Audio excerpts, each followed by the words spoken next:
Bien, vamos a desempacar todo esto. En nuestra exploración de hoy, la misión es, digamos, desentrañar la verdadera matriz que opera detrás de la evidencia médica. Así es, y es un tema apasionante. Totalmente. Para lograrlo, nos basamos en una presentación académica fascinante de la Universidad Abierta Interamericana. Este material fue elaborado por el investigador William Castillo González y se titula Búsqueda e interpretación de bibliografía biomédica. Un título que suena muy formal, pero que esconde algo súper práctico. Exacto. El objetivo para quienes nos escuchan hoy es comprender cómo una simple duda, esa duda del día a día en un consultorio, tiene que transformarse estructuralmente para convertirse en una herramienta de investigación poderosa. Porque, y lo fascinante de esto, es que formular la pregunta correcta resulta ser un desafío metodológico mucho mayor que encontrar la respuesta en sí. O sea, por lo general, cuando se busca resolver un problema de salud, existe esta expectativa de inmediatez. Se piensa en la medicina como si fuera, no sé, una máquina expendedora. Tal cual, una máquina expendedora. Claro, se ingresa un síntoma, se presiona un botón y ¡pum! Cae el diagnóstico limpio, la pastilla correcta, la solución definitiva. Y el gran problema con esa visión de la máquina expendedora es que alimenta la ilusión de que la literatura médica es un catálogo de respuestas directas ordenadas alfabéticamente. Sería hermoso, ¿no? Sería súper reconfortante imaginar que todo está categorizado para el consumo inmediato. Pero al entrar al terreno real de la investigación científica, pues el panorama es un ecosistema de información sumamente caótico. Caótico es poco. Sí, porque ingresar un par de palabras clave en una base de datos no devuelve una certeza clínica, devuelve una avalancha de miles de artículos contradictorios, estudios mal diseñados, datos crudos. Es abrumador. Y para sobrevivir a ese caos, el material de la universidad establece una distinción que es, digamos, la piedra angular de todo este proceso. Ajá. La separación tajante entre una pregunta clínica y una pregunta de investigación. Esa es la clave. Para visualizar esto, imaginemos una analogía. Una pregunta clínica es como entrar a una inmensa biblioteca nacional y decirle al bibliotecario, busco ese libro de tapa azul que habla sobre el corazón y que leí hace unos años. Pobre bibliotecario. Exacto. Representa una necesidad real y urgente para atender a un paciente, pero es un absoluto desastre metodológico. La base de datos científica no tiene forma de procesar esa solicitud. En cambio, la pregunta de investigación es llegar y entregar el código ISBN exacto. Me encanta esa analogía. Y lo que resulta revelador aquí es el porqué de esa incompatibilidad. La literatura científica jamás se indexa basándose en la urgencia del consultorio, Claro. ni en las intuiciones del personal médico. Se indexa mediante variables sumamente rígidas.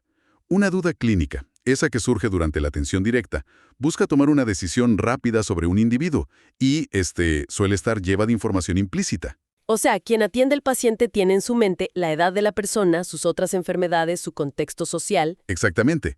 Pero rara vez verbaliza o teclea todos esos factores al momento de hacer una búsqueda rápida en la computadora. Y ese es precisamente el primer tropiezo metodológico que señalan los apuntes, ¿verdad?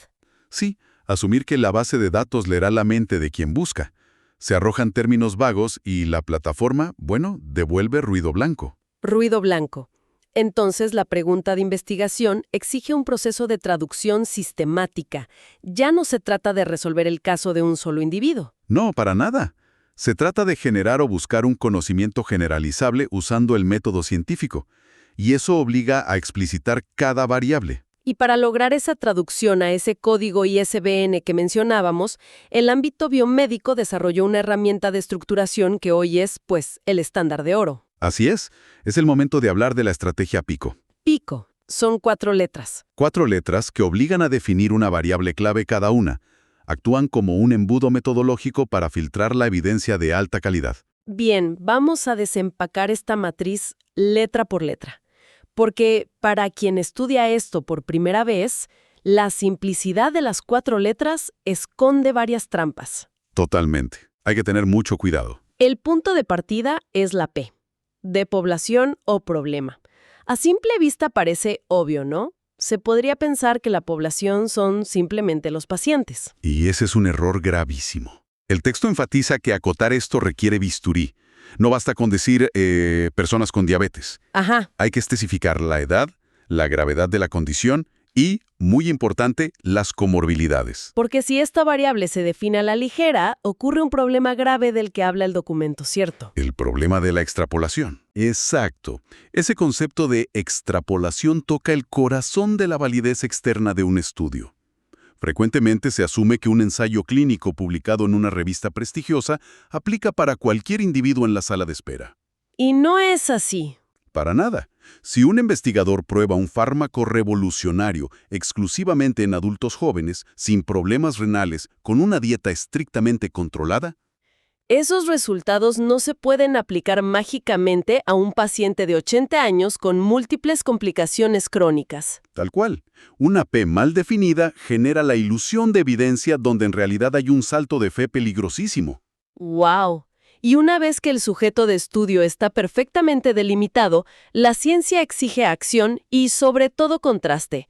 Aquí es donde entran en juego las siguientes dos letras de manera casi simultánea. La I y la C. Exacto. La I de intervención y la C de comparación. O sea, la intervención es lo que se va a hacer, ya sea recetar un nuevo medicamento, aplicar una técnica quirúrgica o, digamos, evaluar la exposición a un factor de riesgo ambiental. Pero esa intervención no flota en el vacío. Saber si algo funciona requiere saber contra qué se está midiendo. Sin la comparación, no hay marco de referencia. Ninguno. Y la elección de ese contrapeso lo cambia todo. Medir un nuevo fármaco contra un placebo de azúcar es muy distinto a medirlo contra el mejor tratamiento estándar que existe actualmente en el mercado. Ah, claro, porque muchas veces se diseñan investigaciones comparando una intervención contra nada, solo para asegurar un resultado positivo. Exactamente. Estadísticamente funciona y se ve bonito en el papel, pero clínicamente aporta muy poco valor. ¡Qué locura! Y eso nos arrastra a la última letra, la O, de outcome, que se traduce como el resultado o desenlace. Es decir, ¿qué se espera lograr o evitar? Reducir la mortalidad, acortar los días en terapia intensiva, mejorar la movilidad. Y sobre este punto hay un fenómeno en la investigación médica que resulta fascinante y a la vez súper preocupante para cualquier estudiante o profesional. ¿Cuál sería? La obsesión por medir lo fácil en lugar de medir lo importante. ¡Auch! Eso suena fuerte. Es que el uso de marcadores intermedios o subrogados es una de las trampas más sutiles en la generación de evidencia. A ver, explícanos un poco más eso de los marcadores intermedios. Claro. Imagina un laboratorio o un equipo de investigación. Para ellos es infinitamente más rápido y económico medir si una pastilla logra reducir la presión arterial de un grupo de personas en un solo mes. Claro, un mes es súper rápido. Exacto. Es mucho más fácil que financiar un seguimiento de 15 años para comprobar si esa pastilla realmente previene ataques cardíacos y salva vidas. O sea, es como celebrar que el velocímetro de un automóvil marca una velocidad altísima, sin detenerse a mirar por la ventana para comprobar si el auto realmente va en la dirección correcta o si está cayendo por un precipicio. Esa es una analogía perfecta. El velocímetro es fácil de leer, pero el destino final es lo único que verdaderamente importa. Si el desenlace elegido en la matriz Pico no tiene un impacto tangible en la calidad de vida del paciente, la pregunta entera carece de sentido práctico. Y ese es el rigor cuantitativo en su máxima expresión. La verdad es que Pico es implacable para medir y comparar. Es una herramienta tremenda. Pero, y aquí surge una duda razonable que seguramente muchos se estarán planteando. Toda esta arquitectura de la matriz Pico suena increíblemente robusta para probar si la pastilla A es mejor que la pastilla B. Ajá. Es un enfoque muy, digamos, matemático. Pero ¿qué sucede cuando la ciencia de la salud necesita abordar cuestiones que escapan a las moléculas y las cirugías? Muy buena pregunta. Porque a veces la medicina necesita entender por qué un grupo demográfico rechaza las vacunas, o cómo experimentan el dolor crónico ciertas comunidades, o cómo evaluar el impacto de una política pública. Son experiencias, no miligramos. Es una distinción fundamental. Y el material de la universidad no ignora esa realidad en absoluto. Menos mal. Cuando la investigación se aleja de los números y entra en el terreno de lo cualitativo, Pico se vuelve una herramienta bastante torpe. Para entender experiencias humanas o fenómenos sociales en salud, el documento introduce alternativas metodológicas. Como el esquema a Spider, ¿no? Exactamente, Spider. que desglosa, muestra fenómeno de interés, diseño, evaluación y tipo de investigación. La gran diferencia aquí es el fenómeno de interés en lugar de la intervención. Ahí le diste al clavo. No se trata de aplicar un tratamiento a la fuerza, sino de observar una vivencia de manera estructurada. Y no es la única alternativa. También se menciona el marco SPICE, que está diseñado para evaluar programas o servicios de salud. Sus siglas priorizan el escenario o contexto y la perspectiva de los beneficiarios. Sí. Si se quiere evaluar un programa de telemedicina rural, por ejemplo, SPICE obliga a estructurar la pregunta desde la realidad de ese entorno específico. A esto se suman variantes como PICOT, que añade el tiempo, o PICOS, que añade el tipo de estudio. Ahora, detengámonos un momento, porque es muy fácil que quien nos escucha sienta que esto se está convirtiendo en una sopa de letras insostenible. Suele pasar. Pico, Spider, Spice, Picot, Picos. Hay que plantear un escenario real.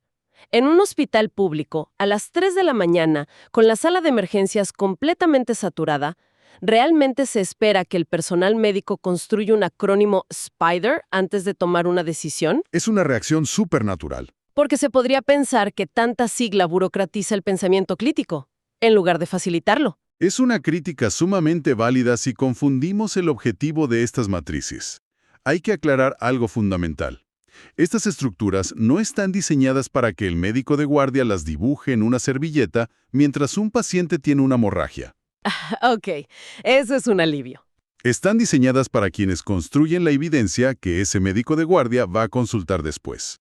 Volviendo a la analogía de las herramientas, no se usa un martillo para apretar un tornillo. Claro, cada herramienta tiene su propósito. Exacto. Pico es el martillo perfecto para los ensayos clínicos. Spider es la llave inglesa para entender el comportamiento humano. Tener múltiples acrónimos no es burocracia. Es asegurar que los protocolos, las guías clínicas y las revisiones sistemáticas estén fundamentadas en preguntas construidas con el molde adecuado. Esa perspectiva de la herramienta adecuada para el trabajo adecuado clarifica bastante el panorama. Aleja las siglas de la urgencia inmediata y las coloca en el ámbito de la generación de conocimiento sólido. Y es vital que quienes estudian esto lo interioricen. Ahora, para que toda esa teoría abstracta realmente eche raíces, necesitamos verla operar en la práctica. El documento hace un trabajo excelente aterrizando estos conceptos mediante casos clínicos. Sí, los ejemplos ayudan muchísimo a fijar el conocimiento. Si tomamos un escenario clásico de salud pública, como la prevención primaria, el desafío suele ser determinar si vale la pena medicar a personas sanas para evitar complicaciones futuras. El ejemplo del texto plantea una duda común. La leo textual. La administración de estatinas reduce el riesgo de eventos cardiovasculares en pacientes con diabetes tipo 2 sin enfermedad previa. Al pasar esa narrativa por el filtro pico, la estructura queda completamente blindada. O sea, la población no es simplemente diabéticos. Para nada. Es específicamente pacientes con diabetes tipo 2 sin enfermedad cardiovascular previa. Muy específico. La intervención es la administración de estatinas. La comparación, que aquí estaría implícita pero es necesaria, sería un placebo o no administrar la droga. Exactamente. Y el desenlace o outcome es la reducción de eventos cardiovasculares. La base de datos ya no tiene que adivinar absolutamente nada. Y el contraste es aún mayor cuando miramos el diagnóstico de enfermedades infecciosas. Imaginemos la duda coloquial. ¿Sirven los test rápidos para diagnosticar el COVID? Hoy esa pregunta en un buscador científico arrojará millones de resultados inservibles. Totalmente.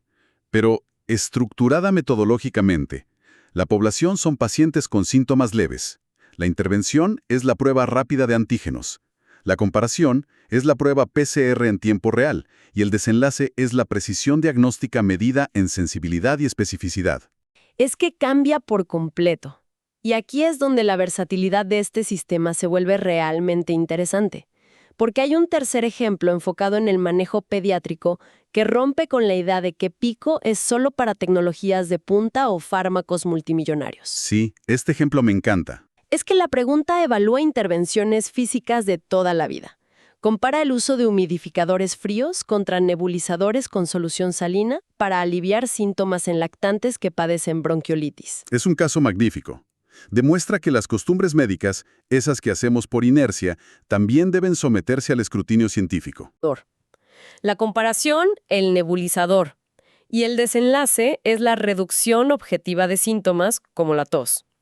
Nos enseña que cualquier decisión en salud, por rudimentaria que parezca, requiere este nivel de deconstrucción.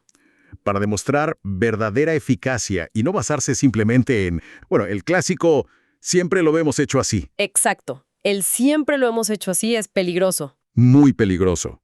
Sin embargo, hay un detalle más que el documento nos advierte.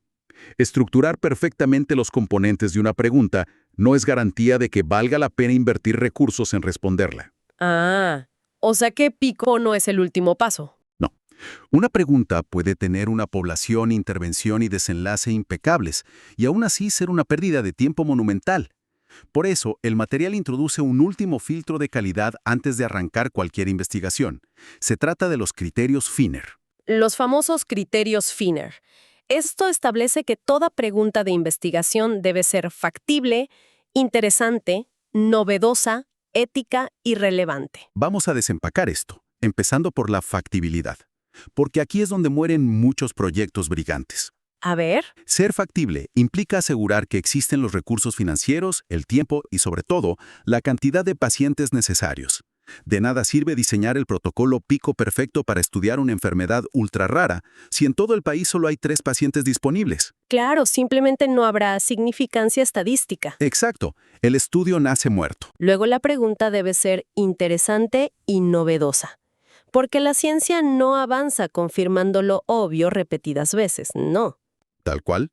Investigar en salud tiene el propósito de reducir la incertidumbre en áreas donde el conocimiento es incompleto.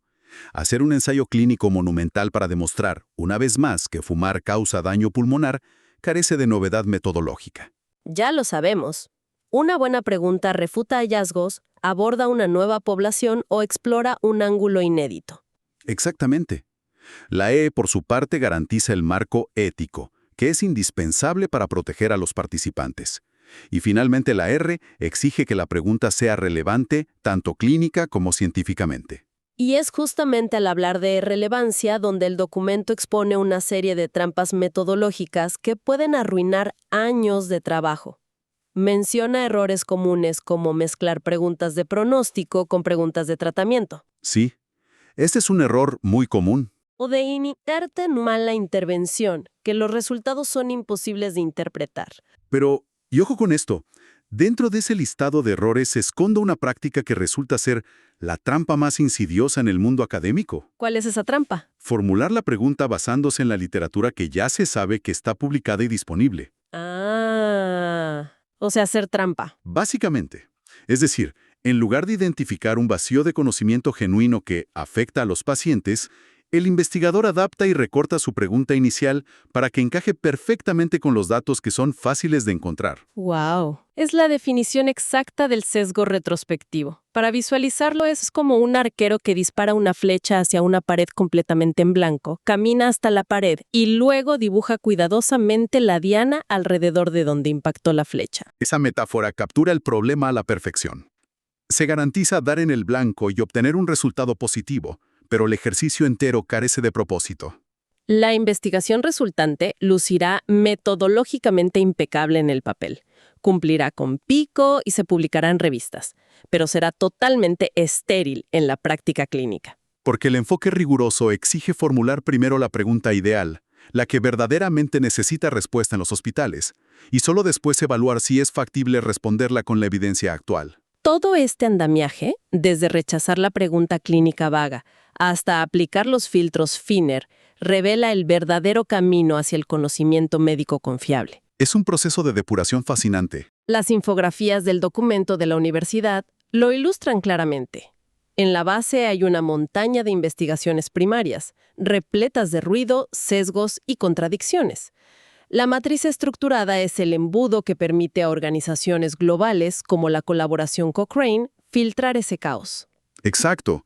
Descartan los estudios con poblaciones mal definidas o desenlaces irrelevantes y logran sintetizar revisiones sistemáticas puras. Y es gracias a esa rigurosidad invisible que las políticas públicas y las decisiones médicas diarias tienen un sustento real. Al observar este panorama general, La conclusión ineludible es que la excelencia de un sistema de salud está atada directamente a la calidad de las preguntas que se formulan sus investigadores. Una interrogante mal calibrada, por más tecnología o financiamiento que tenga detrás, solo producirá respuestas inciertas. Y para recapitular un poco esta travesía metodológica de hoy, la evidencia nos ha demostrado que la investigación en ciencias de la salud jamás debe comenzar tecleando instintos en un buscador. Cuando la población, la intervención, la comparación y el desenlace no están definidos operativamente, la información resultante se vuelve un pantano imposible de navegar. Así es. Herramientas como Pico, Spider y los filtros de calidad como Finner no son meros caprichos académicos para aprobar una tesis. Son los verdaderos guardianes que separan las suposiciones anecdóticas de las decisiones clínicas verdaderamente informadas. Totalmente de acuerdo. Y, ¿sabes? Tras analizar cómo el ser humano ha tenido que inventar estas estructuras para no perderse en sus propios datos, surge una reflexión final fascinante para quien nos escucha hoy. A ver, cuéntanos. Estandarizar las dudas clínicas mediante acrónimos como PICO fue el gran salto intelectual del siglo pasado. Fue el modo en que adaptamos nuestra curiosidad al lenguaje rígido de las bases de datos. Claro. Pero, ¿qué sucederá con la investigación biomédica a medida que la inteligencia artificial gane la capacidad de analizar millones de historias clínicas desestructuradas de forma simultánea? Buena pregunta. Si los sistemas del futuro pueden leer narrativas médicas caóticas, inferir el contexto implícito del consultorio y extraer conclusiones válidas sin necesidad de que nadie defina variables rígidas, ¿seguirá siendo la formulación estructurada de preguntas una habilidad indispensable para la ciencia humana? ¿O estas matrices terminarán convirtiéndose en una reliquia metodológica de una era anterior? Es un paradigma que desafía por completo todo lo que acabamos de explorar hoy. Si el bibliotecario científico evoluciona lo suficiente como para entender nuestras dudas más caóticas, las reglas del juego cambiarán para siempre. Pero mientras esperamos ese futuro, dominar estas matrices sigue siendo la luz más potente que tenemos para disipar la neblina de la incertidumbre médica. Un análisis profundo, sumamente revelador, la verdad. Gracias por acompañarnos en esta exploración.